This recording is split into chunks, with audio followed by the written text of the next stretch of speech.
Na minha adolescência, aos 16 anos, meus pais se separaram, e quando eles se separaram, eu entrei numa grande crise emocional e espiritual. Até os 16 anos de idade, eu era magro. Eu jogava voleibol lá no Palmeiras, eu era militante do time lá e jogava. Mas depois da separação dos meus pais, aquilo foi um peso tão grande emocional na minha vida, que eu comecei a engordar, comecei a me embotar de várias maneiras. E me lembro que naquela fase da vida foi uma fase de grande luta espiritual, de grande decepção. E a decepção era porque vivíamos num lar evangélico, vivíamos numa casa que temia Deus.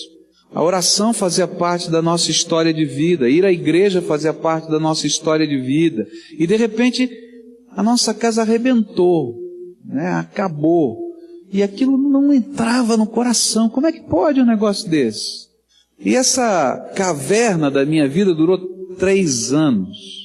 E eu me lembro muito bem de uma visitação do Espírito na minha vida, numa madrugada, onde eu acordei chorando, e por acordar chorando, sentei na cama no meio da noite, e Deus começou a tocar no meu coração. E Ele me perguntou: o que é que você tem contra mim? Não é?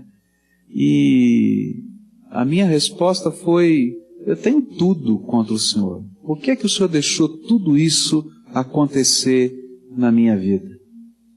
Era mais ou menos isso que Gideão estava sentindo, o que eu senti um dia.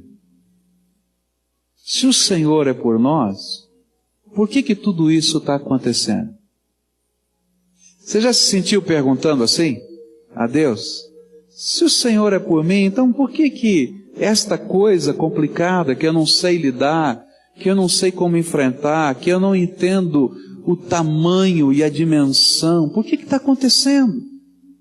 Agora é interessante que, se você lê esse trecho da palavra de Deus, e lê o trecho anterior, os versículos 8, 9, 10, você vai perceber que antes de Deus bater a porta do coração de Gideão e encontrá-lo naquele lugar malhando trigo, Ele tinha mandado um profeta.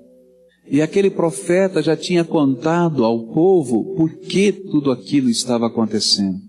Mas nós, eu e você, temos grande dificuldade de entender os processos de Deus na nossa vida. E temos muita dificuldade de entender e até de assumir aquilo que nós mesmos fazemos. Tinha um homem que estava no barbeiro. E no barbeiro e no cabeleireiro a gente começa a conversar muito, né? Tem que ficar lá olhando para o espelho. Então a gente vai batendo papo, né? E aí o barbeiro estava cortando o cabelo desse senhor, esse senhor, um senhor cristão, quando lá pela vitrine da barbearia ele viu um senhor mendigando, um senhor maltrapilho, mexendo ali no lixo, buscando comida. E de repente aquele barbeiro falou para o seu cliente, disse assim: olha, onde é que está Deus? Por que Deus não faz nada? Por que estas coisas estão acontecendo? Olha só aquele homem. Olha, eu não consigo crer na existência de Deus. Passado alguns momentos, passou em frente da barbearia um rapaz que estava com o seu cabelo todo desdenhado, todo sujo, todo emaranhado, não é? E ficou ali na frente da barbearia. E o cliente estava sentado na cadeira e começou a conversar com o barbeiro e disse assim: escuta, você se considera um bom barbeiro? Eu me considero um bom barbeiro e acho que você também me considera, senão não estaria sentado na minha cadeira de barbeiro. Então, se você é um bom barbeiro, como é que você permite, como é que você deixa um jovem daquele jeito, olha só, em frente da sua barbearia?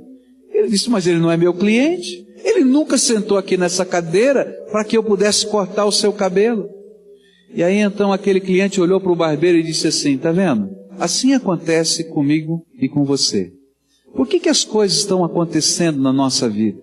E às vezes quando elas acontecem a gente diz assim: Deus, onde é que o Senhor estava? Quando na verdade a gente nunca sentou na cadeira de Deus. E a gente nunca pulou no colo dele. E a gente nunca deixou Deus tratar da nossa vida. E a gente nunca deu a Ele a autoridade para que Ele pudesse nos ensinar o caminho certo cada dia. E às vezes a gente continua decepcionado com Deus.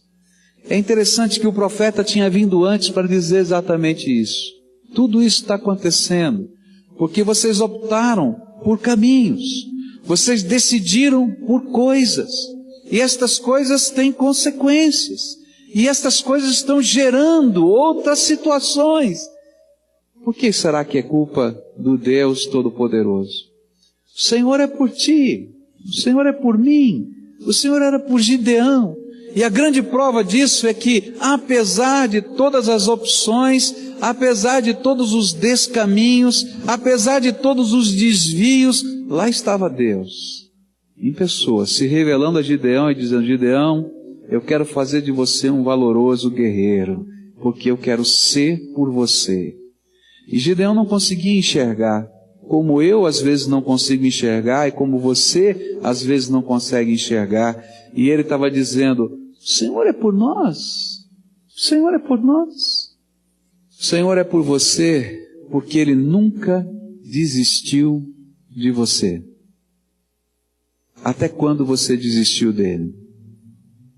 O Senhor é por você, porque mesmo quando você escolheu o caminho que está gerando angústia no teu coração, e você sabe talvez que esse caminho não tem nada a ver com Deus, Ele ainda assim não desistiu de bater na porta do teu coração e de intervir na tua vida. O Senhor é por você, mas você só poderá ser o valoroso guerreiro se você se colocar nas mãos daquele que é por você. A segunda pergunta que Gideão vai fazer, e que reflete essa sua decepção, vem na expressão: onde estão as suas maravilhas? E Gideão vai dizer: se Deus é por nós, por que a gente está vivendo tudo isso? E se Deus de fato existe, é poderoso e Ele pode intervir na nossa vida, onde estão os milagres? Essa é a expressão. Onde é que estão os milagres? Nós ouvimos falar que o Senhor nos tirou do Egito e que esse retirar do Egito foi um milagre. Nós ouvimos falar do mar vermelho que se abriu. Nós ouvimos falar do maná que caía do céu, e nós estamos passando fome aqui. Nós ouvimos falar dos milagres da água que caía da rocha, quando não tinha água no deserto, da rocha brotava. Onde estão os milagres, Deus? Nós temos um inimigo que vem e nos assola. Onde estão os teus milagres? Você já se sentiu como Gideão? Diante de uma circunstância da vida, dando trombada com a vida, às vezes por decisão sua, às vezes por decisão de alguém que gera sofrimento na nossa vida, isso que a gente não entende, que os nossos pecados nos atingem, mas os pecados das pessoas que estão à nossa volta também nos atingem. Ninguém está isento de sofrer por causa de um filho, de sofrer por causa de um irmão, de sofrer pelas decisões erradas de alguém que afetam a nossa vida. E a gente fica pensando: tá bom, Deus, tá certo, mas onde é que estão os teus milagres? Eu queria ver uma intervenção tua. Sabe, uma coisa que a gente vai aprendendo é que o decepcionado com Deus, ainda que ele deseje ardentemente um milagre de Deus, ele não crê na possibilidade dos milagres de Deus acontecerem no seu tempo, na sua vida. E sabe por que ele não crê? É porque a sua distância de Deus não permite que ele enxergue quem é Deus.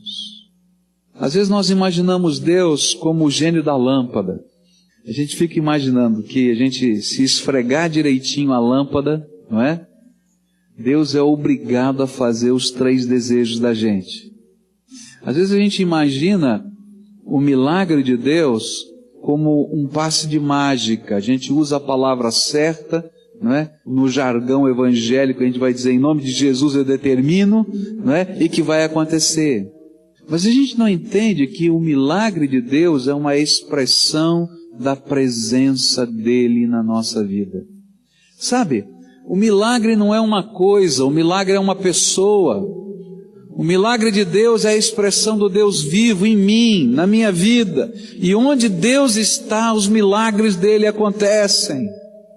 Aonde ele se apresenta, coisas sobrenaturais vão acontecer, porque ele é sobrenatural. O milagre não é uma maneira de controlar Deus, mas é uma maneira de ser controlado pela graça dele e de expressar a glória dele nessa terra.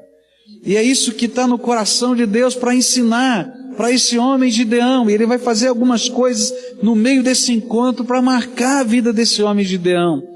Mas lá no coração dele ele está perguntando, onde é que estão os milagres? Eu não consigo crer em milagre, eu não consigo crer na expressão da graça.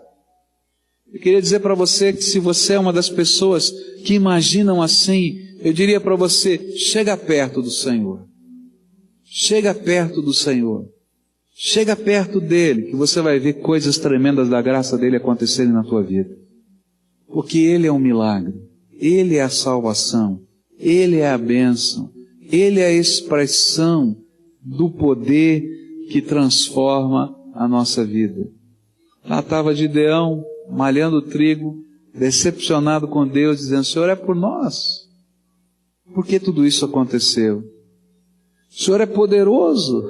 Por que não vejo nenhum milagre? Chega perto do Senhor, querido, você vai ver coisas tremendas da graça de Deus. Agora, sabe o que me impressiona? É que, mesmo Gideão não sendo capaz de crer, mesmo Gideão vivendo esse conflito do coração, Deus o amava. E o Senhor se revelava a ele. E foi buscá-lo aonde ele estava, no buraco da sua decepção, na caverna do seu lagar, para buscá-lo para perto dele e fazer dele homem valoroso e homem de fé. Tremendo. Tremendo. Porque Deus está fazendo isso comigo e com você. Ele vai lá ao teu encontro. Ele semeia uma semente de esperança no nosso coração. Eu, quando olho para esse texto, eu vejo esse homem decepcionado e sem esperança. E Deus se revela a ele sabendo que ele não pode crer, que ele não consegue crer, que ele não consegue ter fé. E então Deus vai lá e semeia uma semente de esperança. E vai dialogando com o coração desse homem para trazê-lo para perto de si e revelar a ele a glória do Deus vivo.